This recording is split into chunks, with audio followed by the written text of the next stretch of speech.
وملائكته يصلون على النبي يا أيها الذين آمنوا صلوا عليه وسلموا تسليما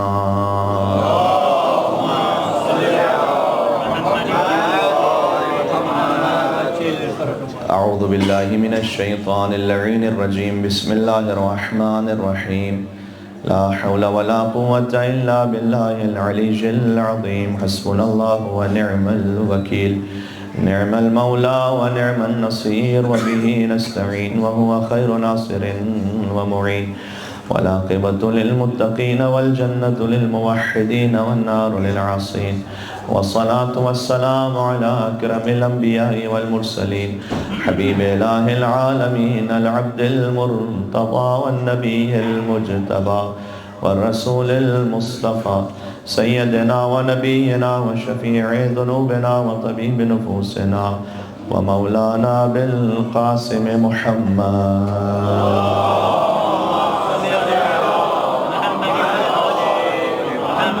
وعلى آله الطيبين الطاهرين المعصومين المظلومين سيما بقية الله في الأراضين الذين أذهب الله عنهم الرجس وطهرهم تطهيرا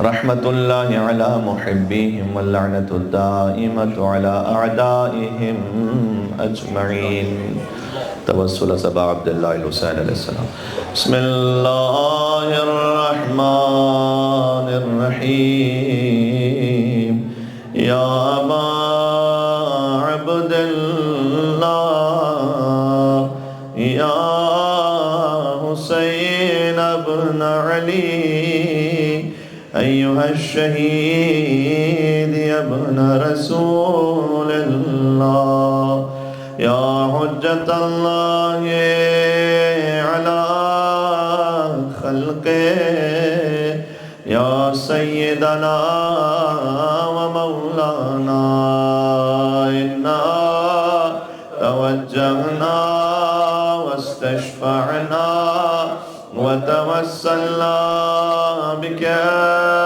الى اللہ وقدمناك بين يدي حاجاتنا يا وجيها عند الله اشفع لنا عند الله يا وجيها عند الله اشفع لنا عند اللہ مل کے صلوات بے دے محمد اور آل محمد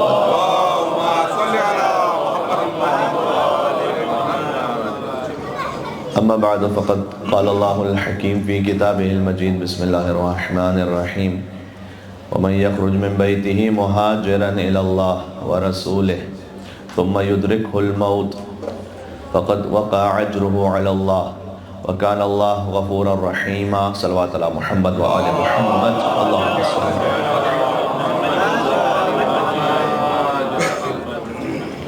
سورہ نساء کی ایک آیت پر کل کی شب میں پنجتن سوسائٹی آف وکٹوریا میں گفتگو ہو چکی ہے اسی آیت کو اپنے آپ کی خدمت میں پڑھا ہے بات کو چونکہ کچھ چہرے وہی نظر آ رہے ہیں بات کو متصل بھی کریں گے ایک مستقل موضوع بھی بن جائے گا خود بخود وہیں سے بات آگے بڑھاتے ہیں ارشاد اقدس الہی ہے ہجرت امام حسین علیہ السلام کے سلسلے میں مجلس ہے آپ جانتے ہیں اور دنیا میں ہر مقام ہی پر اس مجلس کے لیے خاص اہتمام ہوتا ہے لیکن حیدرآباد میں اس کے لیے ایک الگ ہی غم کی کیفیت اور فضا ہے جو آپ کے بزرگوں نے امام حسین کی عزاداری کی میراث آپ تک پہنچائی ہے اس میں سے ایک بڑا اہم تحفہ اور ایک بڑا اہم ہدیہ خود 28 رجب المرجب کی اس مخصوصی کو تقریباً مثل شب عاشور یا عاشور کی کیفیت کے ساتھ منانا ہے اور یہ واقعاً دن کم نہیں ہے کسی قیامت سے دن کم نہیں ہے کہ جب جان مدینہ چھوڑ رہا ہے یہ کوئی معمولی بات نہیں تھی ہم اور آپ اپنے شہر سے جب ہجرت کرتے ہیں تو کتنی باتیں سوچتے ہیں کیا کیا کچھ انسان منصوبہ بناتا اس کے بعد آسان نہیں ہوتا ہم اور آپ کے لیے اپنے شہر کو گاؤں کو چھوڑنا آسان نہیں ہوتا ذائقے کہ وہ مقام کے جہاں حسین کے لیے آیت تطہیر نازل ہوئی ہو، آیت مباہلہ نازل ہوئی ہو، وہ مقام کے جہاں رسول اللہ حسین کے لیے ناقہ بنتے ہوں، وہ مقام کے جہاں اپنے خطبے کو چھوڑ دیتے ہوں، وہ مقام کے جہاں حسین کے لیے پشت رسالت پر اتنا طویل سجدہ انجام دیتے ہوں کہ جبرائیل نازل ہو جائیں اور خدا کا حکم آ جائے کہ جب تک اللہ کی جانب سے یہ امر نہ آئے آپ سجدے سے سر نہ اٹھائیے گا، اس شہر کو چھوڑ دینا کوئی معمولی بات نہیں تھی ابا عبداللہ حسین علیہ السلام کو۔ تو یقیناً کوئی بہت عظیم الشان جہاد ہے، کوئی بہت عظیم الشان قربانی ہے جس خاطر حسین ابن علی اس متبرک اور اہم ترین مقام کو چھوڑ کر جا رہے ہیں اور ودا ہو رہے ہیں وہاں سے۔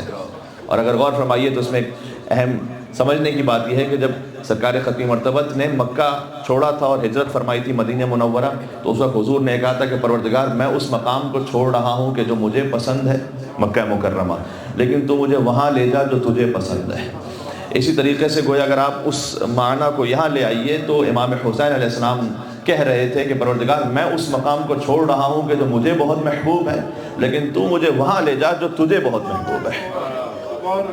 اور اللہ تعالیٰ کربلا مل کے صلوات بھیجیں ایک محمد اور آل محمد پر، اللہم صلی علی محمد و آل محمد۔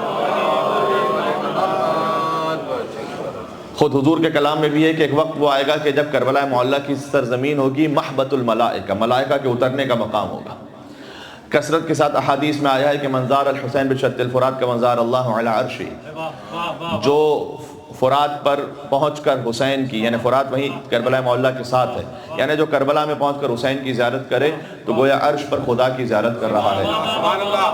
تو اس لیے اتنا محترم و متبرک مقام خود کربلا معلیٰ کے حوالے سے، چونکہ 1-2 سال قبل ہم گفتگو کر بھی چکے ہیں اشعار کی روشنی میں بھی اور اصل میں احادیث کی روشنی میں، کہ کربلا معلیٰ کے مقام کو اللہ سبحانہ وتعالیٰ نے خود مکہ مکرمہ سے 2000 سال قبل خلق کیا، روایت میں ملتا ہے۔ کیونکہ ایک مرتبہ مکہ کی سرزمین نے یہ فخر کرتے ہوئے کہا تھا کہ کون سی سرزمین ہے مم مثلی، کون ہے جو مجھ جیسا ہے، اور اللہ تعالیٰ نے وحی نازل کی تھی کہ میں نے ایک ایسی سرزمین کو بھی خلق کیا ہے کہ تیری فضیلت، یہ اللہ کا کلام ہے تو میں پڑھ سکتا ہوں اس میں، کہ تیری فضیلت اس سرزمین کے مقابلے میں ویسی ہی ہے کہ جیسے اگر سمندر میں سوئی، یہ حدیث کا جملہ ہے، اگر سوئی کی نوک کو ڈال دیا جائے تو جتنا اس نوک میں پانی آ جائے گا وہ تیری فضیلت ہے، اور جو سمندر میں پانی رہ جائے گا وہ کربلا معلیٰ کی فضیلت ہے۔ یہ حدیث کا جملہ ہے۔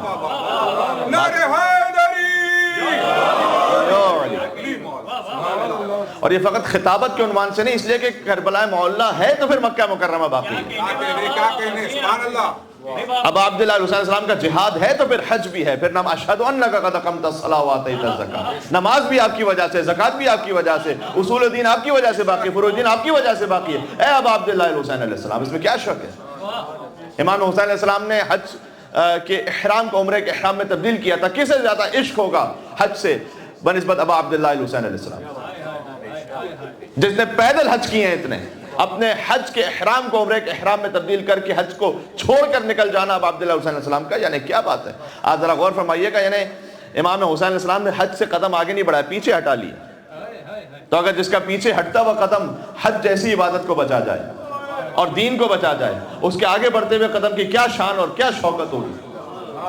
بعد جس کی حج کی قربانی بچا جائے حرمت خانہ کعبہ کو، تو جو خانہ کعبہ کی حرمت ہے وہ باقی ہے اب عبداللہ علیہ السلام کے، اس میں تعجب کی بات نہیں ہے۔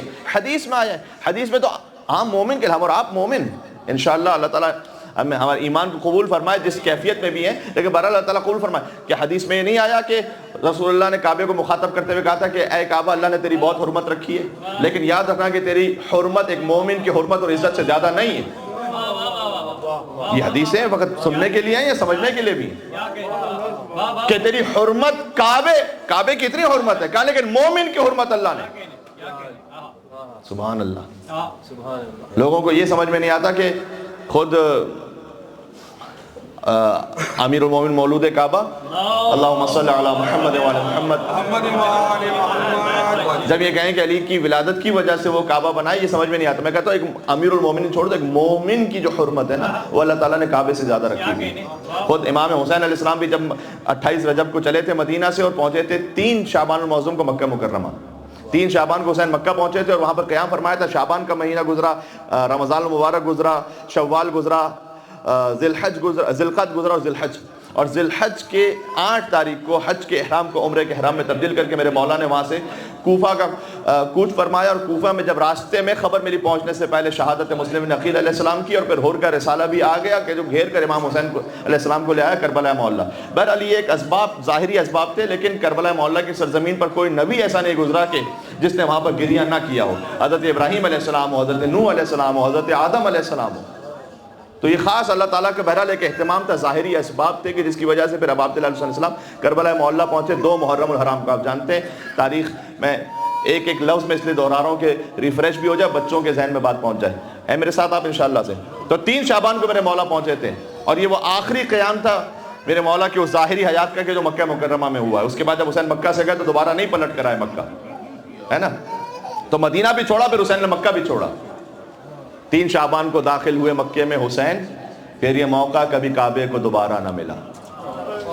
تو یہ کعبے کے لیے شرف تھا کہ اب عبداللہ حسین علیہ السلام وہاں پہنچے۔ یہ بات پہنچی، پتہ نہیں کتنی بات پہنچی۔ 3 شعبان کو داخل ہوئے مکے میں حسین، پھر یہ موقع کبھی کعبے کو دوبارہ نہ ملا، ہے نا، اور نام عباس پہ بانٹا گیا اتنا پانی کہ بعد عاشور جہاں میں کوئی پیاسا نہ ملا۔ تو امام حسین علیہ السلام نے مدینہ منورہ چھوڑا، اور وہ عظیم الشان جملہ کہتے ہوئے چھوڑا، یہاں سے مجھے بات شروع کرنی تھی، وہ عظیم الشان جملہ کہتے ہوئے چھوڑا کہ مثلی لا یبایع مثلا، کہ مجھ جیسا کبھی بھی اس جیسے کی بیعت نہیں کرے گا۔ یہ امام حسین علیہ السلام نے مجھ جیسا، حسین کس جیسے؟ سوال ہے یہاں پر یا نہیں؟ مجھ جیسا، تو حسین کس جیسے؟ کون ہے حسین جیسا؟ تو کہیں اور جانے کی ضرورت نہیں ہے، اسی حدیث کی طرف آئیے گا، حسین منی، یہ ہے حسین جیسا۔ بات پہنچ رہی ہے آخر تک؟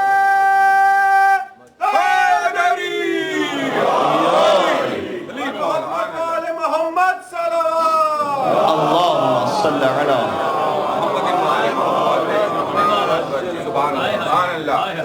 کون ہے حسین جیسا؟ کون اپنے آپ کو کہہ سکتا ہے حسین جیسا؟ یہ حدیث حل کرتی ہے معاملہ۔ حسین منی، حسین کو پہچاننا، حسین کس جیسے؟ رسول جیسے ہیں حسین۔ امت میں کسی کی جرات نہیں کہ وہ کہہ سکے کہ رسول ہم جیسا، سوائے علی ابن ابی طالب کے اور اولاد علی ابن ابی طالب کے، وہ کہہ سکتے ہیں حسین منی وانا من حسین۔ یہ حدیث ہزاروں معاملات کو حل کرتی ہے، بشمول اس معاملے کو بھی، کہ مثلی لا یبایع مثلا، مجھ جیسا، مجھ جیسا کا مطلب کیا ہے؟ کون؟ حسین منی۔ فرمایا کہ اگر حسین کا نسب دیکھنا ہے تو حسین مجھ سے، حسین کا حسب دیکھنا ہے تو میں حسین سے ہوں۔ پھر ایک تفصیل اپنے مقام پر ہے کہ نام امام حسین علیہ السلام کی وجہ سے اصل محمد رسول اللہ کا کلمہ اپنی ٹرو اسپرٹ کے ساتھ باقی رہا، ورنہ تو خود یزید نے نہیں کہہ دیا تھا کہ دربار میں، بات کی بات تو چھوڑ دیجئے کہ یزید نے نہیں کہہ دیا تھا کہ لعبت بنو ہاشم بالملک فلا خبر جا ولا وحی نزل، کہ بنو ہاشم نے ایک ڈھونگ رچایا تھا حکومت حاصل کرنے کے لیے، نہ کوئی خبر آئی تھی، نہ کوئی فرشتہ آیا تھا، نہ کوئی وحی آئی تھی۔ جب یزید اپنے زمانے میں یہ کہہ رہا ہے، تو اگر اب عبداللہ الحسین علیہ السلام کا وہ جہاد ہے جس کی خاطر ہے آج محمد رسول اللہ باقی ہے، علی ولی اللہ باقی ہے، اور لازمی سی بات ہے کہ جب یہ باقی ہے تو پھر لا الہ الا اللہ بھی اپنے صحیح معنوں میں باقی ہے۔ بات پہنچ رہی ہے؟ تو امام حسین علیہ السلام نے، اور پھر آپ اور ہمارا یہاں اجتماع ہونا، بہت زیادہ مجھے طولانی گفتگو نہیں کرنی، مجھے ایک حدیث سنانی ہے، اور آپ کا اور ہمارا یہاں پر اجتماع، یہ خود رسول اللہ نے بھی اس کی خبر ایک طرح سے دے دی تھی، ان لقتل الحسین فی قلوب المؤمن حرارۃ لا تبرد ابدا۔ کیا یہ رسول اللہ کی خبر نہیں کہ جس کا مصداق آپ اور یقیناً یہ مجلس ہے، کہ اللہ نے مومنوں کے دلوں میں حسین کے لیے وہ گرمی رکھی ہے کہ جو کبھی ٹھنڈی نہیں ہونے والی۔ غالباً یہ اشارہ اس بات کی طرف بھی ہے کہ حضور یہ کہنا چاہ رہے ہیں کہ اس حرارت کو ٹھنڈا کرنے کی کوشش کی جائے گی، لیکن کچھ بھی ہو جائے مومن کے دل میں حرارت کم نہیں ہونے والی، ٹھنڈی نہیں ہونے والی۔ کیا کچھ باتیں نہیں ہوتی اب دنیا بھر میں، لیکن یہ جو حرارت اور یہ ذکر ہے یہ بڑھتا ہی چلا جا رہا ہے، کب کم ہوتا ہے یہ؟ سب سے بڑی خدمت ہم اپنے آپ کے ساتھ جو کر پائیں گے وہ کر پائیں گے کہ ہم اس غم کو مزید بڑھا کر اپنی نسلوں میں منتقل کر پائیں گے۔ میں نے جمعہ خطبے میں ایک بات کہی تھی جو بہت اہم ہے، اور بعض مومنین سے جب اس پہ ڈسکس ہوا، چونکہ اس وقت ہر مومن جو کسی بھی حوالے سے دیندار ہے وہ سوچتا ہے، پریشان ہے، فکر مند ہے ان اے پازیٹیو وے کہ اسے کس طریقے سے اپنے بچوں تک اس دین کو پہنچانا، بچوں کو بچوں تک پہنچانا ہے. تو آپ بس اپنے ذمہ باندھ لیجئے گا کہ فقط آپ نے اپنی نسلوں تک یہ دین نہیں پہنچانا، اس نسل کے بعد کی جو نسل ہے، یعنی ہماری سیکنڈ جنریشن، پوتے، نواسے، نواسیاں وغیرہ، ان تک بھی دین آپ نے پہنچانا. یہ آپ نے ابھی سے ایک ایسی کوئی منصوبہ بندی کرنی ہے کہ ان تک شاعر حسینی، مجلس امام حسین السلام کی عظمت، یہ ماشاءاللہ آپ کا یہ مرثیے کا انداز، یہ سلسلہ، یہ سب کچھ، یہ فقط ایک ثقافت نہیں ہے، اس ثقافت سے دین جڑا ہوا ہے. یہ دین جڑا ہوا ہے اس سے. بات واضح ہو رہی ہے؟ بعض لوگ کہتے ہیں کہ بھئی یہ تو کلچر ہے. ارے بھئی کلچر کے ساتھ نام امام حسین جڑا ہوا ہے. آپ اس مل کے صلوات بھیجے گا محمد اور آل محمد پر. اللہم صلی علی.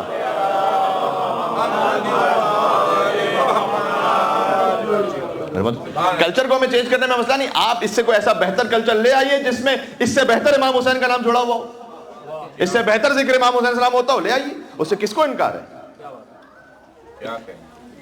آپ جانتے ہیں کہ جو مجھے سننے والے ہیں ماشاءاللہ پرانے سامعین، وہ جانتے ہیں اس بات کو کہ میں خود اس بات پر بھی زور دیتا رہا ہوں کہ آپ کو اور ہمیں یہ اہتمام کرنا پڑے گا کہ بچوں کی جو فرسٹ لینگویج ہے انگلش، اس میں امام حسین علیہ السلام کا میسج انہیں ان کی زبان منتقل کیا جائے. وہ سب اپنے مقام پر ضروری اہم ہے، وہ کرنا ہے آپ نے. اور ساتھ میں اس بات کا بھی اہتمام کرنا ہے کہ یہ جو میراث آپ تک پہنچی ہے، یہ انشاءاللہ ہم پہنچا سکیں اپنے بچوں تک. اور اس میں ہوگا کیا، یہ کیسے ہوگا؟ دیکھیں، فرض کیجئے کہ آپ کے والد صاحب سے آپ کو ایک گھڑی ملی. اب وہ گھڑی چاہے اس کی ظاہری قیمت بہت ہی کم ہو، لیکن آپ اسے سنبھال کے رکھیں گے کیونکہ آپ کے لیے اس کی ایک نسبت اور یاد ہے نہیں. شاید وہ خراب بھی ہو جائے گی پھر بھی آپ سنبھال کے رکھیں گے. اچھا، آپ کے جو بچے ہوں گے وہ بھی شاید اسے سنبھال لیں کہ بھئی ٹھیک ہے کیونکہ ہمارے والد صاحب کے پاس تھی. ان کے بچوں کے بچے کیا وہ اسی طریقے سے سنبھالیں گے؟ نہیں، سوائے ایک صورت میں، جب آپ انہیں یہ ثابت بھی کر دیں کہ بیٹا اس کو سنبھال لینے میں تمہارا کوئی فائدہ ہے. جب تک آپ اسے یہ پروف نہیں کریں گے نا، اس وقت تک شاید وہ نہیں سنبھالے گا پھر اسے. ٹھیک ہے، ہمیں اپنے بچوں تک اس بات کو سمجھانا پڑے گا، منتقل کرنا پڑے گا کہ بیٹا جتنا تم نام حسین کو زندہ رکھو گے اس میں کسی اور کا کوئی فائدہ نہیں. فائدہ ہے تو تمہارا فائدہ ہے. یہ کنونس کرنا پڑے گا ہمیں، یہ تمہارا فائدہ ہے. برائے خوشنودی امام زمانہ بلند تر صلوات. ٹھیک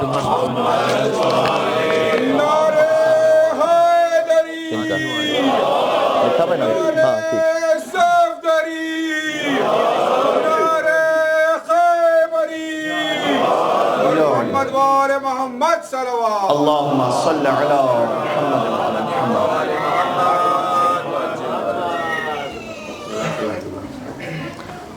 تو یہ ہمیں کنونس کرنا پڑے گا انہیں.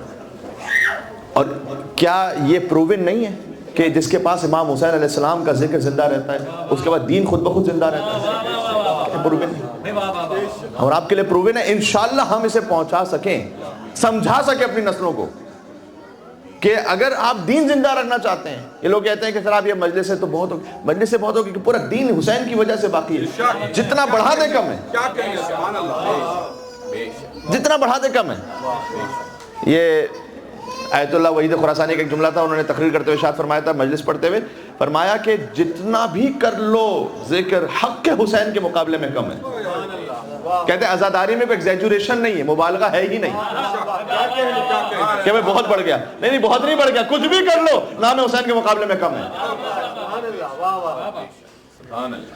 اس آب و تاب کے ساتھ یہ 28 رجب کو یہ باتیں نہ کب کروں گا آپ کی خدمت میں. اور آج سفر امام حسین علیہ السلام کا آغاز ہے جو حدیث میں آپ تک پہنچانا چاہتا ہوں. اگر ہم نے اس ذکر کو تھامے رکھا انشاءاللہ، اور اسی وجہ سے محبت اہل بیت کا جو جذبہ ہے وہ زندہ ہے. ابو سعید خدری سے روایت ہے خصال میں شیخ صدوق، اور بہار الانوار میں ابو سعید خدری سے بھی ہے اور ابو جابر بن عبداللہ انصاری سے بھی ہے. 20 پوائنٹس ہیں ٹوٹل بس ایک ایک لفظ میں. حضور نے ارشاد فرمایا, میں عربی بھی پڑھ دیتا ہوں تبرکن کلام رسول اللہ سے, وہ یہ کہ فرمایا کہ من رزقہ اللہ حب الائمہ من اہل بیتی, جسے اللہ بطور رزق دے دے میرے اہل بیت کی محبت, یہ بھی ایک رزق ہے. رزق کھانا پینا نہیں ہے, بات پہنچ رہی ہے. ایک مل کے صلوات بھیجیں یہاں سے وہاں تک, محمد اور آل محمد پر, اللہم صلی علی محمد و آل محمد.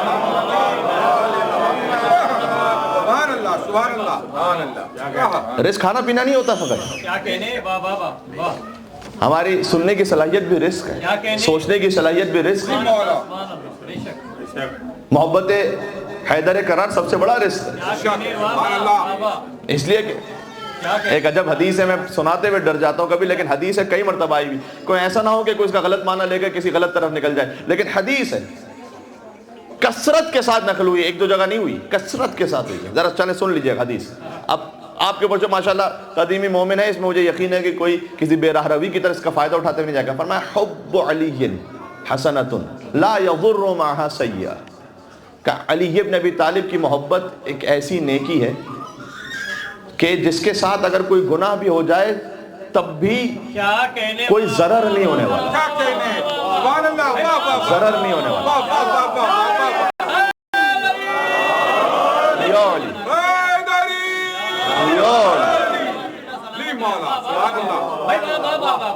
کیا مطلب ہے اس کا؟ اچھا دوسرا جملہ بھی ہے, دوسرا حصہ بھی, کہ وہ بغض علی سیئۃ لا ينفع ما حسنۃ.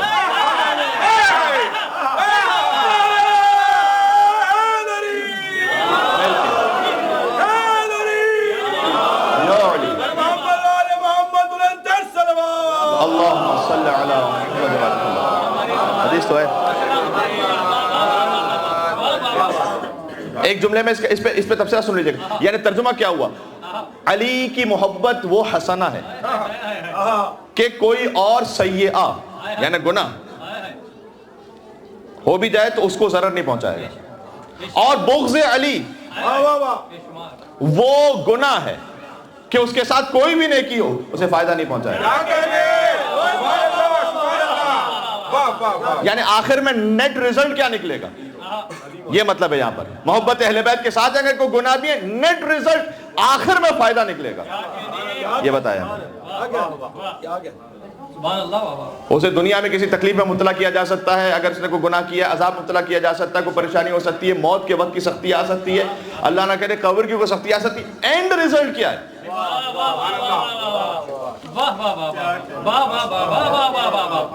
آج لوگوں کو جہنم میں پہنچانے کی بہت جلدی ہوتی ہے, شوق ہوتا ہے, تو بیلنس ہونا چاہیے. بشیرا و نذیرا, حضور بشارت دینے والے بھی تھے اور ڈرانے والے بھی تھے, صحیح دونوں ہونے چاہیے ساتھ میں. تو امام صادق علیہ السلام کے بعد ایک شخص آیا, اس نے آ کر کہا اللہم صلی علی محمد. ارے اتنی بہترین حدیث سنائی ہے, اتنی ہلکی صلوات تو نہیں ہونی چاہیے.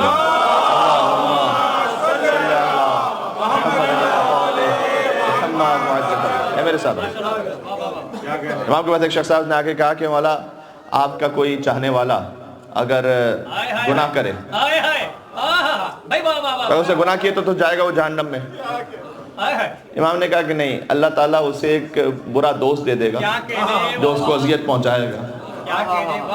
اب اطراف پہ اپنے چیک نہ کیجیے گا, میں حدیث سنا دوں پہلے, کہ وہ اذیت پہنچائے گا اور اس وجہ سے اس کے جو گناہ ہیں وہ معاف ہو جائیں گے.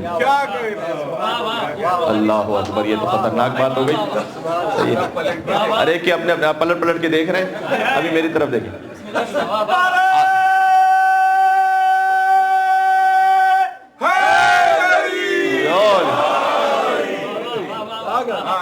ابھی تو گھر کے باہر کی بات, گھر کے اندر کی بات آ رہی ہے ابھی, پھر زیادہ پھر کہاں پلٹ کے دیکھو گے.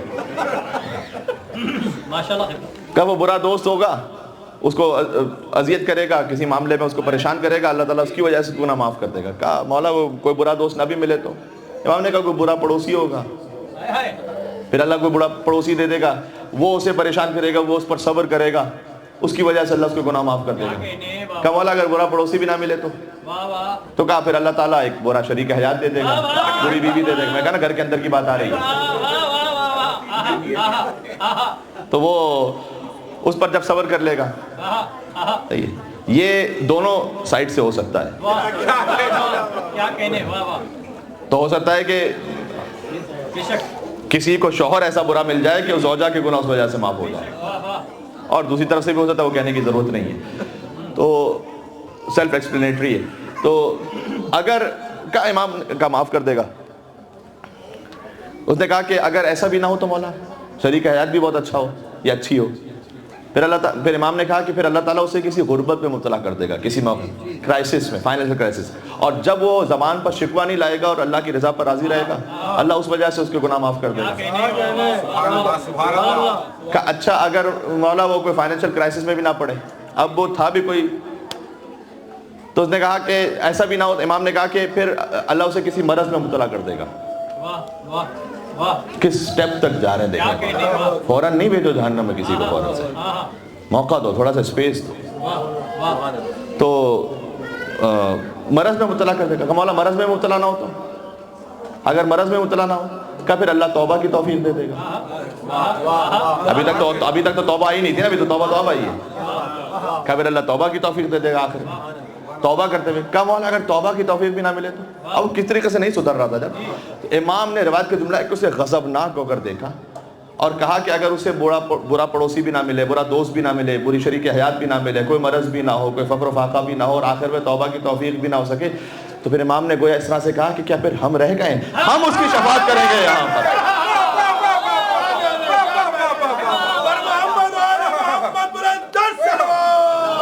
اللہم صلی علی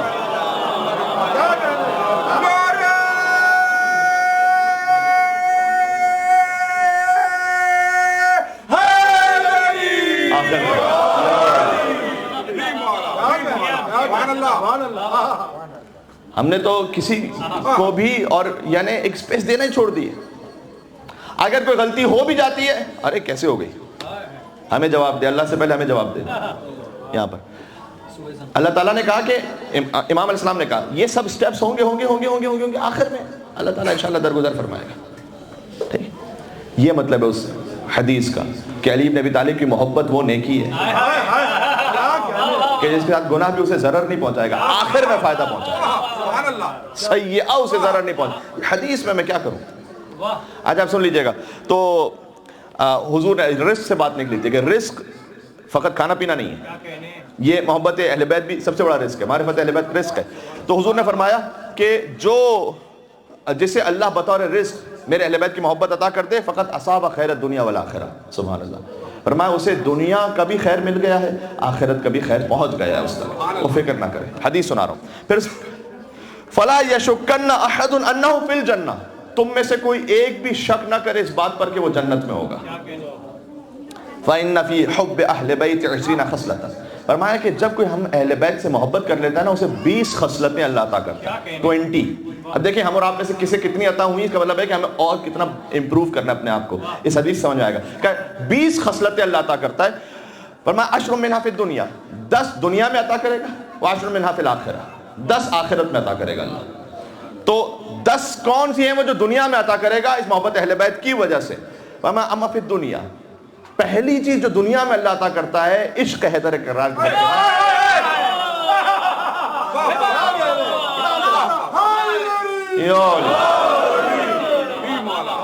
عشق ہے در قرار کے صدقے میں جو اللہ پہلی چیز دنیا میں عطا کرتا ہے, فالزہد, اس کے دل سے دنیا کی محبت کو نکال دیا,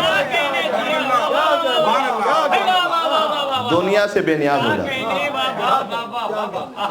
یہ دنیا جو ہے نا, یہ میں اپنے آپ کے لیے بھی کہہ رہا ہوں, اور پھر انشاءاللہ صدر, دنیا کو دنیا کہتے کیوں ہیں؟ دنیا ہے اپوزٹ اعلیٰ کا, اولیاء کا. اسی اولیاء سے علی ہے, علی یعنی علی ترین, دنیا یعنی پسترین. یہ جو پورا نظام کائنات ہے نا, ممکن الوجود کا پورا سسٹم, اس میں دنیا پسترین مقام ہے جہاں اس وقت ہیں ہم. اگر آپ سرکل بنائیے تو انا للہ, ہم اللہ سے چلے ہیں, و انا, جب پلٹیں گے تو سرکل بن جائے گا نا پورا. تو اس وقت ہم انا للہ, خدا کے پاس سے آئے ہیں, اور دنیا یعنی پسترین مقام پر ہیں. اسی لیے دنیا کہا جاتا ہے جو پسترین مقام ہے. زہد. فرمایا کہ اللہ دنیا کی محبت دل سے نکال دیتا ہے. دنیا میں کوشش کیجئے، جستجو کیجئے، محنت کیجئے، دنیا میں مگن ہو کے نہ، کیا کہنے، کمپرومائز نہ کیجئے اپنے دین پر، اپنی فیملی پر، اپنی اولاد پر۔ اصل آپ کے لیے اور ہمارے لیے جو ہمارا سب سے بڑا ایسٹ ہے وہ ہماری اولاد ہے، ان کا ایمان ہے، اخلاق ہے، اس پہ کمپرومائز نہ کیجئے، یہ کہنے کا مقصد ہے یہاں پر۔ اچھا آخر والحرص علی العمل، اور پھر اللہ تعالیٰ، ویسے حریص برا لفظ ہے لیکن حریص اس معنی میں، اچھا خود نبی کریم کے لیے قرآن میں حریص کا لفظ بھی استعمال، حریص علیکم بالمؤمنین رؤوف الرحیم، وہ تم پر بہت زیادہ اس بارے میں حریص ہیں، یعنی بہت زیادہ چاہتے ہیں کہ تمہاری ہدایت ہو جائے۔ یہاں پر حریص ہونا، جسے اللہ علی کی محبت عطا کرتا ہے وہ عمل کے معاملے میں حریص ہو جاتا ہے، وہ کسی نیکی کو چھوڑتا نہیں ہے کہیں۔ یہ حضور نے فرمایا جو 10 خصلتیں ان میں سے دوسرا کہ وہ اس پہ دل میں شوق ہوتا ہے میں کسی طریقے سے کوئی نیکی کما لوں، سبحان اللہ سبحان اللہ، ٹھیک ہے۔ واہ، پھر فرمایا والورع فی الدین، کہیں اگر آپ کے پاس کسی کے لیے کوئی مدد کرنے کا موقع آئے تو اس کو چھوڑے نہ، کل پہ نہ ٹالیں، کسی اور پہ آگے شفٹ نہ کریں، کیوں؟ خود نیکی کرو نا، ماشاءاللہ قبلہ، واہ واہ، کر سکتے خود کریں، فقط مالی مدد کی بات نہیں، کوئی اچھا مشورہ ہے، کسی آپ کو اللہ نے اسٹیٹس عطا کہ جس کی وجہ سے آپ کسی کے لیے کوئی بات کہہ سکتے ہیں، ٹھیک ہے۔ پھر فرمایا والورع فی الدین، دین کے معاملے میں اس میں تقوی آ جاتا ہے، والرغبہ فی العبادہ، عبادت کا شوقین ہو جاتا ہے، زبردستی نہیں کرتا، کیا کہنے، واہ شوق سے کرتا ہے، سبحان اللہ، والرغبہ فی العبادہ والتوبہ قبل الموت، محبت علی کی وجہ سے اللہ تعالیٰ اسے موت سے پہلے توبہ کی توفیق عطا کرتا ہے، سبحان اللہ سبحان اللہ سبحان اللہ، قربان میں حدیث ماشاءاللہ آخر تک برائے عظمت امیر المومنین بلندر صلوات،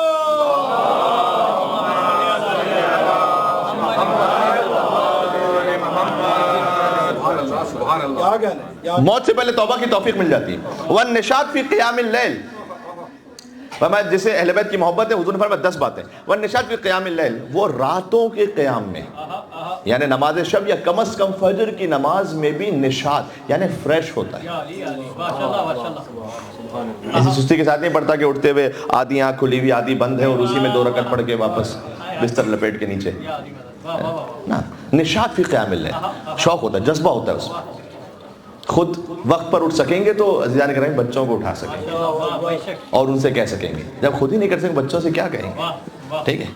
بات اسی کی اثر کرتی ہے کہ جو خود کر رہا ہو تو پھر اثر کرتی ہے، ورنہ کس کی بات اثر کرتی ہے، بات واضح ہو رہی، ورنہ تو ٹیپ ریکارڈ بجا دیجیے بس، پھر تقریر کرنے کی کیا ضرورت کیا ہے، کہنے، واہ واہ، ٹھیک ہے۔ والیاس مما فی ایدی الناس، بہت اہم ہے کہ جسے اللہ مولا علی کی محبت عطا کر دے نا، وہ دوسروں کے ہاتھوں میں جو ہوتا ہے نا اس سے بے نیاز ہے، ضرورت ہی نہیں ہے، واہ واہ واہ، واہ واہ واہ واہ واہ واہ واہ واہ، سبحان اللہ، جی آپ جی آپ، واہ واہ واہ، بے نیاز مستغنی ہو جاتا ہے، ہائے ہائے، ہائے ہائے، سبحان اللہ سبحان اللہ، یعنی اس کے پاس یہ ہے کہ وہاں سے وہ مجھے مل جائے، یہ نہ بے نیاز ہو جاتا ہے، واہ واہ واہ واہ، ٹھیک ہے۔ واہ، تو والیاس مما فی ایدی الناس، میں نے واقعہ شاید سنایا تھا، زبان پر آگے چلے، وہ مولا علی علیہ السلام گزر رہے تھے تو گوشت وہاں بک رہا تھا، اور گوشت جو ہے وہ مولا کی ظاہری خلافت کا زمانہ تھا، تو میرے مولا نے اس سے پوچھا کہ کتنے کا، اس نے کہا، یا اس نے خود نے کہا کہ یا علی گوشت مجھ سے لے لیجیے، تو اور اس نے کہا مولا 10 درہم کا ہے، مثال دے رہا ہوں درہم مثلا، تو امام نے اس سے کہا کہ نہیں ہمارے پاس 5 درہم ہے اس وقت، اس نے کہا کہ مولا 5 درہم دے دیں، میں 5 درہم پر صبر کر لوں گا، یعنی 5 درہم جو مجھے کم ملیں گے اس پہ میں صبر کر لوں گا، آپ ہوتا نا بھائی کوئی، البتہ اس میں کوئی چونا ہی لگا دیتے ہیں بس اوقات، اگر کوئی مولانا صاحب کبھی کبھی جائیں تو کہتے ہیں مولانا صاحب آپ کے لیے خاص ڈسکاؤنٹ ہے، اور ڈسکاؤنٹ 200% پروفٹ کے بعد والا ڈسکاؤنٹ ہوتا ہے وہ، اور مولانا صاحب تو ایسا ہوتا ہے کبھی کبھار دوست سے بھی بچ کے رہنا، تو اس نے کہا مولا علیہ السلام سے کہ مولا یہ 5 درہم پہ، میں 5 درہم پہ صبر کر لوں گا، میرے مولا نے کہا کہ تو 5 درہم پر صبر کر، اس سے بہتر ہے کہ میرا نفس گوشت نہ کھانے پر صبر کرے، یہ علی ہے خدائی، بے نیاز ہو جاتا ہے، کیا کہنے، کیا ضرورت ہے، جتنا اللہ تعالیٰ نے عطا کیا اس میں راضی رہو، خوش رہو، واقعاً رغبت بھی نہیں رہتی تھی، ارے اسے اس کا حساب خود دینا، ہم کیا جانے، ہے نا۔ تو فرمایا کہ ولیاس مما فی ایدی الناس والحفظ لامر اللہ ونہی، اور وہ حفاظت کرتا ہے خدا کے امر کی اور نہیں کی، ٹھیک ہے، یہ اللہ تعالیٰ عطا کر دیتا ہے۔ وتاسع بغض الدنیا، پھر فرمایا کہ بلکہ دنیا کا بغض آ جاتا ہے اس کے دل میں. یعنی دنیا وہ کہ جہاں جو وہ دنیا وہ شے کہ جو اہل بیت سے روک دے انسان کو, اس کا بغض آ جاتا ہے. والعاشر سخا, جتنا اللہ نے اسے دیا ہے 10ویں صفت مولا علی کی محبت کو دل میں رکھنے والے کی ہے کہ وہ سخاوت مند ہوتا ہے, آگے پہنچاتا ہے, روک کے نہیں رکھتا. اللہ تعالیٰ کی جو صفت ہے رزاقیت ہے نا, اس کا ایک مظہر اس میں جھلک رہا ہوتا ہے. آخری بات, وَأَمَّا فِي الْآخِرَةِ, 10 باتیں سن لیجئے گا. آخرت میں اللہ کیا دے گا انشاءاللہ, یہ اور زیادہ. فَلَا يَنْشُرْ لَهُ دِيوَانٌ. اب میں کیا, دیوان کسے کہتے ہیں, کتاب کو. اس کی کتاب کھولی نہیں جائے گی. فَلَا يُنْشَرْ لَهُ دِيوَانٌ, اب کتاب ہی نہیں کھولی جائے گی. وَلَا يُنْصَبْ لَهُ مِيزَانٌ, نہیں میزان لگایا جائے گا اس کو.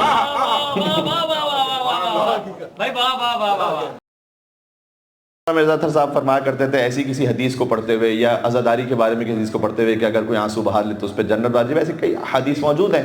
تو وہ کہتے تھے کہ اگر کوئی آ کر یہ کہتا ہے کہ نہیں مولانا صاحب یہ تو ہمیں سمجھ میں نہیں آ رہا, یہ کیسے ممکن ہے کہ بھئی اللہ تعالیٰ نہ حساب کتاب لے نہ ویسے ہی جو ہے نا, تو ان کا جواب یہ ہوتا تھا کہ نہیں آپ نہ فکر کریں, آپ کا حساب لے گا اللہ, آپ کیوں ٹینشن لے رہے ہیں. جو بغیر حساب کے جا رہے اسے جانے تھے, آپ کیوں پریشان ہو, آپ کے لیے نہیں. جو جا رہے اسے تو جانے دو, آپ دے لیجئے گا. وَلَا يُنْصَبْ لَهُ مِيزَانٌ, کہ اللہ تعالیٰ میزان نصب نہیں کرے گا. وَيُعْطَى كِتَابَهُ بِيَمِينِهِ, اور اللہ تعالیٰ اس کا نامہ اعمال دائیں ہاتھ میں دے گا. وَيُكْتَبْ لَهُ بَرَاءَةٌ مِّنَ النَّارِ, اور اس کے لیے جہنم کے عذاب سے پروانہ, بچنے کا پروانہ لکھ دیا جائے گا. وَيَبْيَضُّ وُجُوهُ, اور وجہ, اور اس کے چہرے کو نورانی کر دے گا اللہ قیامت میں. وَيُكْسَى مِنْ حُلَلِ الْجَنَّةِ, اور مولا علی کی محبت کا ایک اثر یہ ہوگا کہ جنت کا لباس اسے اس وقت پہنا دیا جائے گا. وَيُشَفَّعُ فِي مِئَةٍ مِّنْ أَهْلِ بَيْتِهِ, یہ شاید آپ کے لیے ایک نیا نکتہ ہو کہ جو اہل بیت کی, حضور نے فرمایا میرے اہل بیت کی محبت کے ساتھ پہنچے گا, اس کے لیے 10 باتوں میں جو آخرت میں اللہ تعالیٰ کرے گا. ایک یہ ہے کہ یشفع فی مئۃ من اہل بیتی, اپنے گھر والوں میں سے 100 لوگوں کی شفاعت تو وہ خود کریں گے.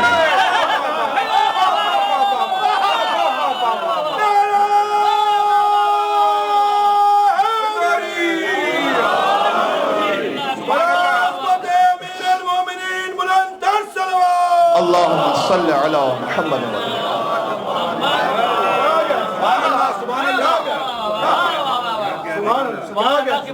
وَيُشَفَّعْ فِي مِئَةٍ مِّنْ أَهْلِ بَيْتِ, اپنے گھر والوں میں سے 100 کی شفاعت وہ خود کرے گا. وَيَنْظُرُ اللَّهُ عَزَّ وَجَلَّ إِلَيْهِ بِرَحْمَتِهِ, اللہ تعالیٰ نظر رحمت اس پر ڈالے گا, رحمت. وَيُتَوَّجُ مِنْ تِیجَانِ الْجَنَّةِ, اسے جنت کا تاج پہنایا جائے گا. والعاشرہ يدخل الجنہ بغیر حساب, پھر اللہ بغیر حساب کے اسے جنت میں داخل کر دے گا. وَطُوبَى لِمُحِبِّ أَهْلِ بَيْتِ, تو پھر خوشخبری ہے میرے اہل بیت سے محبت کرنے والوں کے لیے. تانے گرامی یہ حدیث میں 28 رجب کو اس لیے سنانا چاہتا تھا. یہ جو کچھ ہے محبت حسینی کا تو صدقہ ہے اور کیا ہے. اور پھر اللہ تعالیٰ امام حسین علیہ السلام کی محبت کے لیے تو یہ اہتمام ہے کہ جب اللہ کسی کے ساتھ خیر کا ارادہ کرے تو قذف فی قلبی حب الحسین, اس کے دل میں حسین کی محبت کو ڈالتا ہے. یہ حدیث میں احب اللہ من احب حسین, حضور نے فرمایا پروردگار, یہ اس کے 2 ترجمے پاسبل ہیں گرامیٹیکلی. احب اللہ من احب حسین کا ایک ترجمہ یہ بھی ہے کہ خدا اس سے محبت کرتا ہے جو حسین سے محبت کرے, یا یہ دعا بھی ہے پروردگار تو اس سے محبت کر جو حسین سے محبت کرے. حضور کی دعا کبھی رد نہیں ہو سکتی ہے. تو امام حسین علیہ السلام کے لیے اللہ تعالیٰ نے خاص اہتمام کیا ہوا ہے. اور باقی آپ دیکھیے ہجرتیں بہت سارے ائمہ کی ہیں, لیکن امام حسین علیہ السلام کی ہجرت پر جو غم کی کیفیت ہے اور جو مجلس کا اہتمام ہے. امام رضا علیہ السلام نے بھی ہجرت فرمائی ہے خراسان کی طرف, امام موسیٰ کاظم علیہ السلام نے بھی ہجرت فرمائی ہے بغداد کی طرف, امام جواد علیہ السلام نے بھی ہجرت فرمائی ہے کاظمین میں, تو سب ہجرت کی ہیں. لیکن اور انبیاء نے ہجرتیں کی, حضرت ابراہیم نے ہجرت کی ہے, خود سرکار ختم مرتبت نے ہجرت کی ہے. لیکن جو ہجرت امام حسین السلام کے غم میں اللہ نے تاثیر رکھی ہوئی ہے وہ کسی اور حجت کے لیے آپ اس انداز سے اہتمام نہیں کرتے. اور نہ اللہ تعالیٰ نے کتنے ایسے مقامات ہیں جہاں اللہ کا ذکر اس طرح سے نہیں, جہاں امام حسین علیہ السلام کے ذکر کے اللہ تعالیٰ نے شان اور اہتمام رکھی. کیا ہے سب یہ اللہ تعالیٰ کا خاص اہتمام ہے. فاذکرونی اذکرکم کے حوالے سے کہ اے حسین آپ نے اللہ کا ذکر کیا, اب اللہ آپ کے ذکر کو زندہ رکھے گا, اور ایسے زندہ رکھے گا کہ امام حسین نے 9 کے سنا سے بھی اللہ کا ذکر بلند کیا ہے. اب اللہ تعالیٰ کچھ ہو جائے قیامت تک ذکر حسین اللہ تعالیٰ کے حوالے ہے کہ وہ اللہ اسے زندہ رکھے گا. یہ جو مجلس میں ہم اور آپ آتے ہیں یہ اس لیے نہیں ہے کہ ہم آئے ہیں تاکہ ذکر حسین ہو جائے گا, ہم نہیں ہوں گے تب بھی یہ چلتا رہے گا. یہ اس لیے کہ ہم اپنا نام سعادت مندوں میں لکھوانے کے لیے آئے ہیں. اے ابا عبداللہ حسین, آپ کا شکریہ کہ آپ نے ہم جیسے گناہگاروں کو منتخب کیا ہے کہ ہم پہنچ سکیں فرش ادا پر. دیکھیں اس وقت آپ جس شہر میں رہتے ہیں, ہم جس شہر میں رہتے ہیں, یہاں ہزاروں لوگ ہیں, بہت سو کو اکثریت کو پتہ ہی نہیں کہ آج کی کون سی تاریخ ہے, جنہیں پتہ بھی ہے ان میں سے بہت سے نہیں پہنچ سکتے فرش ادا پر. ہم اور آپ کو اللہ تعالیٰ نے جو پہنچایا تو کوئی نہ کوئی تو خاص ایسا کرم ہے نا خدا کی جانب سے, تو اس کا شکر ادا ہونا چاہیے عزیزوں. اور بس یہ باتیں آپ تک پہنچ گئی انشاءاللہ. باقی کچھ باتیں رات کی مجلس میں کروں گا. پنجاب سوسائٹی آف وکٹوریا میں بات ختم کرنے لگا ہوں. حسین جب چلے تو اذان کے بعد ایک دعا ہے کہ جو بچوں کو بھی یاد ہے, بہت سے بچوں کو, اللہم اجعل قلبی بارا وعیشی قارا وعملی سارا ورزقی دارا واولادی ابرارا, ہے نا, وَاجْعَلْ لِي عِنْدَ قَبْرِ نَبِيِّكَ محمد صلی اللہ علیہ وآلہ وسلم مستقرا وقرارا. اس کا کیا ترجمہ آخری جملے کا, کہ پروردگار اللہم اجعل قلبی بارا, میرا دل نیک بنا دے, وعملی سارا وعیشی قارا, میری زندگی میں سکون اطمینان عطا کر دے, واولادی ابرارا, میری اولاد کو نیک بنا دے. پھر کیا, وَاجْعَلْ لِي, اور میرے لئے قرار دے, عِنْدَ قَبْرِ نَبِيِّكَ, اے پروردگار تو اپنے نبی کی قبر کے پاس, یعنی اس مقام پر مستقرا وقرارا, کہ میرا جائے سکونت کبھی وہاں پر رہے. یہ ہم اذان کے بعد دعا مانگتے, اس کا ترجمہ یہ ہے. جو ہم اذان کے بعد مانگتے ہیں تو حسین کے دل میں کتنی تڑپ ہوگی نانا کی قبر کے ساتھ رہنے کی. حسین کے نانا کی لحد بھی وہی ہے, حسین کی ماں فاطمہ زہرا کی قبر بھی وہی ہے, حسین کے بھائی حسن مجتبیٰ کی قبر بھی وہی ہے. میں نے عرض کیا تھا یہی وہ مدینہ ہے کہ جہاں حضور ناقہ بنا کرتے تھے حسین کے لیے. یہی وہ مدینہ ہے جہاں شانوں پر لے کر گلیوں میں گھوما کرتے تھے اور پھرا کرتے تھے.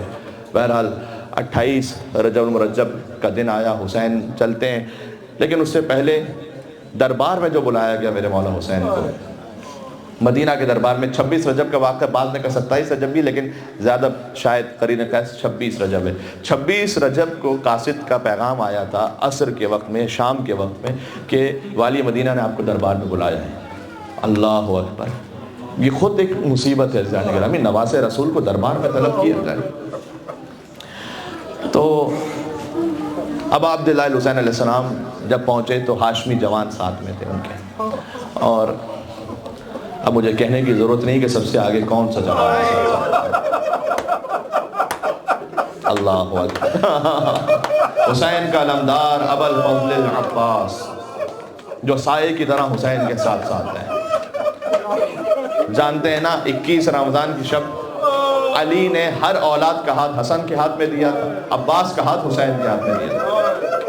عباس آج سے تمہارا مولا حسین ہے, آج سے تمہارا آقا حسین, اور وصیت فرمائی تھی لا تشرب الماء قبل ان یشرب اطفال الحسین, خبردار پانی نہ پینا جب تک حسین کے بچے پانی نہ پینا. تو عباس باب الحسین ہے. یہ لکھا ہوا ہے تاریخوں میں کہ جب امام حسن کو زہر دیا گیا تھا تو اس کے بعد ابو الفضل عباس علیہ السلام باب الحسین کے نام سے وہی معروف ہو گئے تھے, اس لیے کہ سخت ترین عباس پہرا دیا کرتے تھے حسین کے اطراف میں. حتیٰ یہ کہ بعض واقعات میں ساتھ ملتا ہے کہ کوئی کھانا بھی بھجواتا تھا تو پہلے خود کھایا جاتا تھا, اس میں سے کچھ کہیں زہر نہ ملا ہو, جیسے امام حسن علیہ السلام کو زہر دیا گیا. تو عباس ہمیشہ ساتھ ساتھ ہیں حسین کے. حسین پہنچے دربار میں, عباس اور بنی ہاشم کے جوانوں کو باہر کھڑا کیا, کہ جب میری آواز بلند ہو جائے تو پھر اندر آ جانا. اندر پہنچے, اور میں کہتا ہوں, دیکھیں کچھ باتیں ہوتی ہیں جو کتاب میں لکھی ہوتی ہیں, کچھ باتیں ہوتی ہیں جو سمجھنے والی ہوتی ہیں. اگر کسی ایسے مقام پر آپ پہنچیں خدا نہ خواستہ جہاں آپ کے والدین کے ساتھ کوئی بڑا ظلم ہوا ہو, 50 سال بعد بھی پہنچیں گے تو یاد آئے گا یہ سلام آپ پر کہ جو پہنچ گئے. میں کیا کہنا چاہتا ہوں, یہی مدینہ تھا نا جو حسین کی ماں دربار میں گئی تھی. اسی مدینہ میں حسین کی ماں فاطمہ زہرا علی کی ولایت کو ثابت کرنے کے لیے دربار میں گئی تھی. اب حسین جا رہے. یہ خاندان اہل بیت کا عجیب مقدر رہا ہے. اے مسلمانوں, تمہیں شرم نہیں آتی؟ تم نے اہل بیت کی مستورات کو بھی دربار میں بلایا, تم نے حسین کو دربار میں بلایا, تم بیمار سید سجاد کو دربار میں لے گئے, تم علی کی بیٹیوں کو دربار میں لے کر گئے, تم نے بازاروں میں پھرایا علی و فاطمہ کی بیٹیوں. یہ کیسے مسلمان ہو تم؟ شرم نہیں آتی اپنے آپ کو؟ تو امام حسین علیہ السلام پہنچے. کیونکہ مکالمہ کل کچھ سنا چکا ہوں لہذا اس سے تھوڑا سا آگے بڑھتا ہوں. بہرحال ولید نے یہ کہا کہ یزید کا باپ مر چکا ہے اور اب یزید تخت خلافت پر, اس نے بیعت کا مطالبہ کیا ہے. میرے مولا نے کہا کہ رات کی یا شام کی بیعت سے کیا لینا دینا, صبح آنا مسجد میں, جب مجمع جمع ہوگا تب ہم دیکھیں گے ایونا احق بالخلافت والبیعہ. تو یزید کے بارے میں کہنا میں اپنی شان جب بیان کروں گا تب سمجھ میں آئے گا کہ خلافت اور بیعت کا اصل حقدار ہے کون. یہ میرے مولا نے کہا. اچھا ولید راضی ہو گیا کہ ہاں ٹھیک ہے صبح کو بات کرتے ہیں. نکلنے لگے امام حسین السلام دربار سے باہر تشریف لانے لگے کہ مروان ساتھ میں بیٹھا ہوا تھا. یہ ولید سے بھی زیادہ بغض رکھتا ہے امام حسین علیہ السلام سے دل میں. تو مروان کہتا ہے ولید سے کہ آج اگر حسین رات کے اس پہر چلے گئے نا تو پھر تیرے ہاتھ نہیں آئیں گے. حسین کو نہ جانے دے دربار سے باہر, یا سر کاٹ لے یا بیعت لے. وجہ اللہ چہرے پر سرخی جلالت محمود. حسین نے پلٹ کر دیکھا کہ یبن الزرقاء. کیا ترجمہ کروں اس کا؟ اے وہ کہ جس کی ماں کا باپ کا پتہ نہیں, اے نیلگو آنکھوں والی کے بیٹے, ہاں یبن الزرقاء اتقتلنی انت ہوا, تجھ میں اتنی ہمت ہے کہ مجھے قتل کرے, یا اس میں اتنی ہمت آ گئی ہے کہ یہ مجھے مارے گا. یہ کہنا تھا کہ حسین کی آواز بلند ہوئی اور بنی ہاشم کے جوان عزیزوں ہماری جانیں قربان ہو جائے, نام ہے حسین. یا حسین کی صدا کا بلند ہونا تھا. میں ہاتھوں کو جوڑ کے کہوں گا اے بنی ہاشم کے جوانوں, جب حسین نے کہا حل من ناصر ینصرنا, کوئی نہ تھا کہ جو حسین کی نصرت پر آتا. 6 ماہ کے بچے نے اپنے آپ کو زمین کربلا پر گرا دیا. اللہ اکبر, اللہ اکبر. جزاک اللہ, خدا کو غم عطا فرمائے. کربلا کے مسائل کا آغاز ہو رہا ہے, ہجرت حسین شروع ہو رہی ہے. اب حسین جب نکلیں گے تو واپس مدینہ نہیں آئیں گے.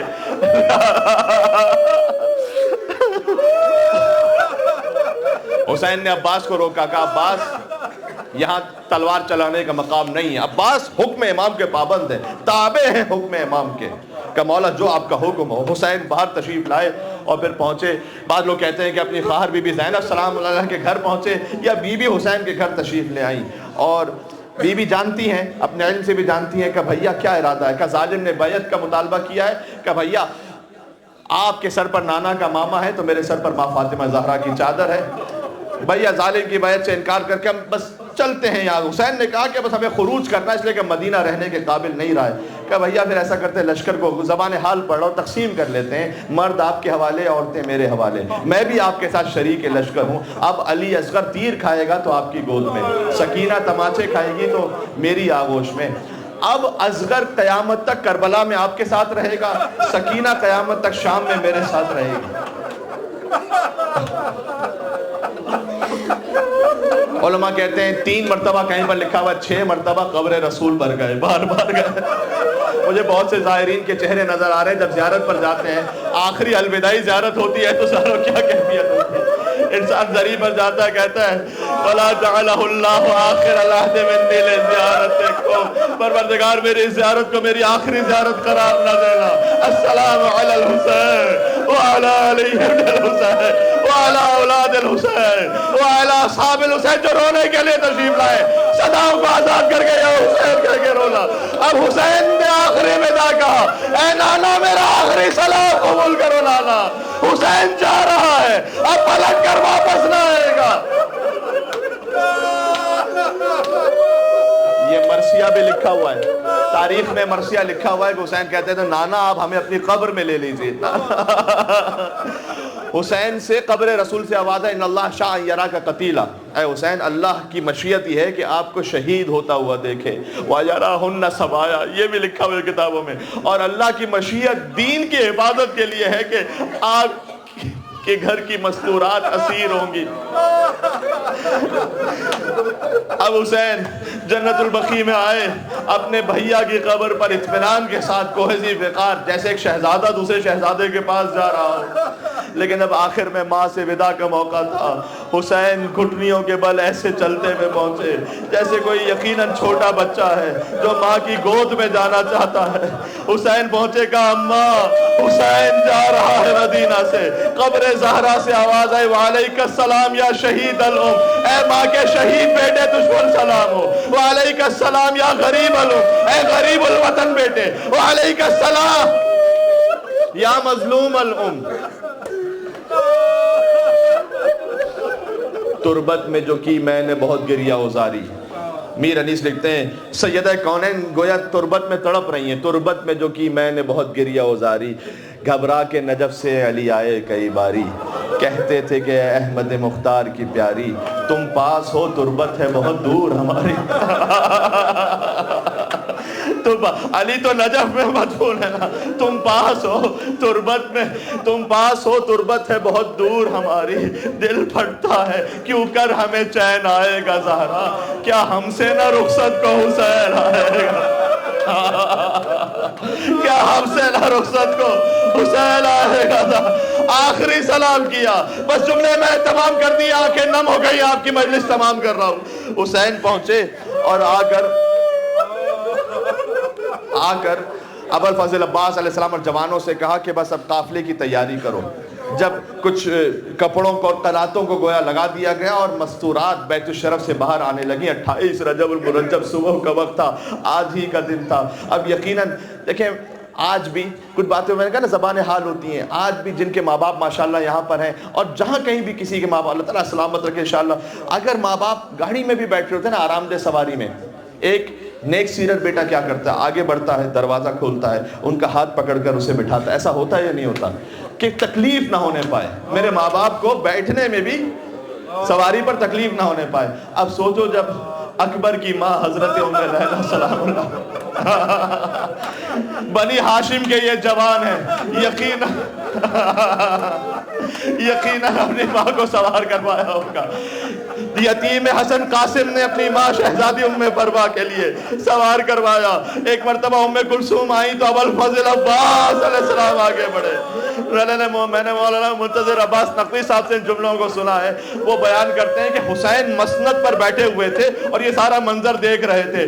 دفعتاً ایک ایسی بیوی بیت الشرف سے نکلی, حسین نے مسند کو چھوڑ دیا, عباس بڑھے,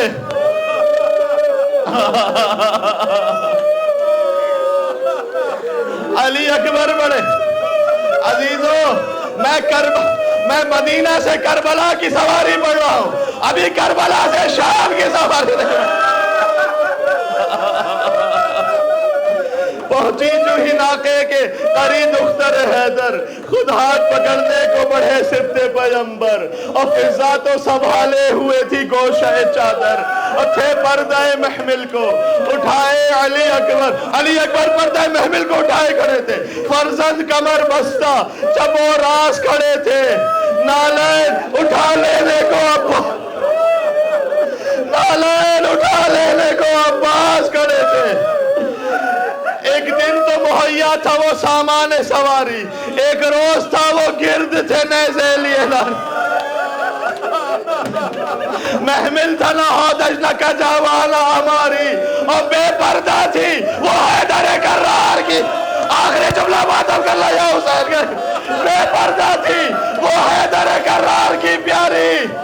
بھائی ننھے کئی بیت پر تو کلیجہ پڑ جائے گا, ننھے کئی بچوں کے گلے 7 بدے تھے, ننھے کئی بچوں کے گلے 7 بدے تھے.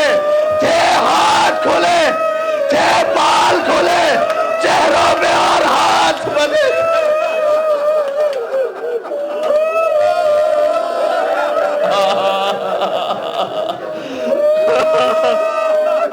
تھے بال کھلے, چہروں پر.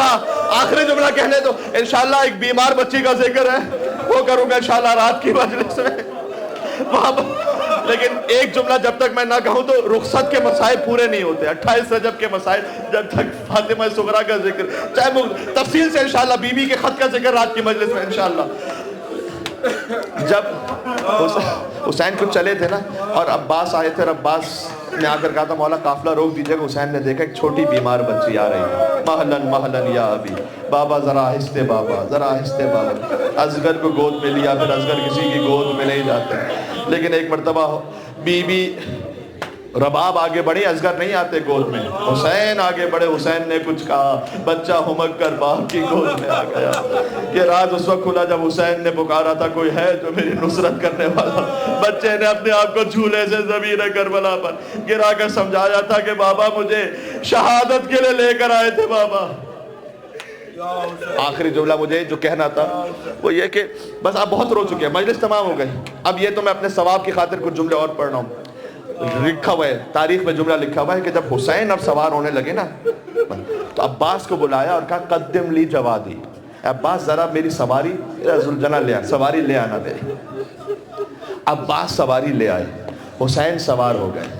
یاد ہے کوئی منظر کہ جب عصر عاشور حسین آخری رخصت کے بعد خیام سے باہر نکلے، عزیزو تاریخ میں جملہ لکھا ہوا ہے، حسین نے کہا یا مسلم ابن عقی ویا حالی ابن عروہ ویا حبیب ابن مظاہر یا فرسان الحیدہ ویا ابدال الصبا، ارے میرے شیرو تمہیں کیا ہو گیا ہے؟ میں تمہیں پکارتا ہوں مجھے جواب کیوں نہیں دیتے؟ فرات پر عباس کا لاشا تڑپ رہا تھا، مولا موت نے کوئی نہ تھا اس وقت کہ جو حسین کو سوار کرواتا۔ مقتل میں جملہ ہے، حسین کہتے تھے عباس اب مجھے سوار کون کروائے گا؟ حسین جب کہ چلے بعد دوپہر رات کو، نہ تھا کوئی کہ جو تھامے رکاوے تو سر کو، سکینہ جاڑ رہی تھی ابا کے دامن کو، حسین جھک کے کھڑے تھے جھکائے، آخری جملہ حسین جھک کے کھڑے جھکائے گردن کو، نہ آسرا تھا کوئی شاہ کربلائی کو۔ 28 رجب سے چلو عصر عاشور تک، نہ آسرا تھا کوئی شاہ، عباس نے سوار کیا 28 رجب عصر عاشور، نہ آسرا تھا کوئی شاہ کربلائی کو، فقط بہن نے کیا تھا سوار۔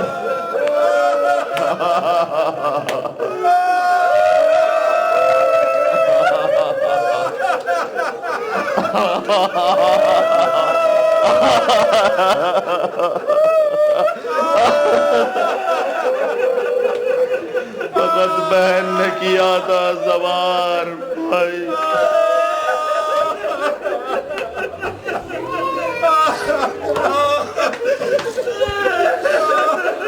اللہ اکبر۔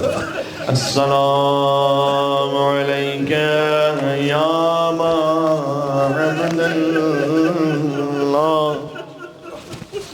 وعلى الأرواح التي حلت بفنائك، السلام على الحسين وعلى علي بن الحسين وعلى أولاد الحسين وعلى اصحاب الحسین۔ اس بے پناہ عظیم الشان گریے کا واسطہ ہے پروردگار، تو بس ہمیں مرتے دم تک در حسین سے وابستہ رہنے کی توفیق، بس یہی دعا کافی ہے، اس میں دنیا اور آخرت سب کچھ ہے۔ پروردگار دنیا اور آخرت میں تو ہمیں ابا عبداللہ الحسین علیہ السلام کی ہمراہی نصیب کرنا۔ وقت ہو چکا ہے، بس سورہ فاتحہ کے التماس ہے۔ سید ذوالفقار شاہ بخاری ہے شاید، فادر اور سید احمد بخاری، جن کا آج میرے خیال میں انتقال ہوا پاکستان میں، تو ان مرحوم کو شامل کرتے ہوئے خاص طور پر اس مجلس کا ثواب بھی عطیہ کریں اپنے مرحومین کے لیے۔ فاتح۔ بسم اللہ الرحمن الرحیم۔ الحمدللہ رب العالمین الرحمن الرحیم نستعین بک والصلاۃ